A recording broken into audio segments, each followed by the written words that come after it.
విశాఖ మన్యంలో చలి తీవ్రత కొనసాగుతోంది. కొన్ని రోజులుగా పాడేరు డివిజన్లో అత్యల్ప ఉష్ణోగ్రతలు నమోదు కావటం వల్ల గిరిజనులు ఇబ్బందులు పడుతున్నారు. లంబసింగిలో 3, మినుములూరులో 6 డిగ్రీల కనిష్ట ఉష్ణోగ్రత నమోదు కాగా చింతపల్లిలో 7, పాడేరులో 8 డిగ్రీల కనిష్ట ఉష్ణోగ్రత నమోదైంది.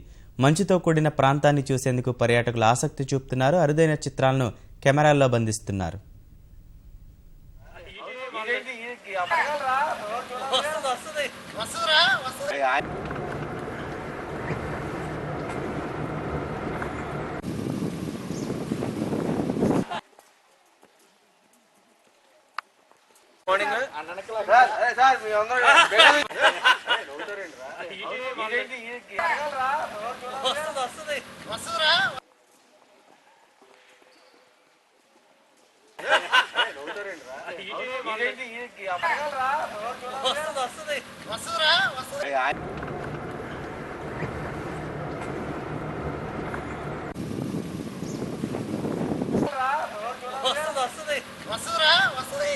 వాళ్ళకి టీఆర్పీ పెరుగుద్ది.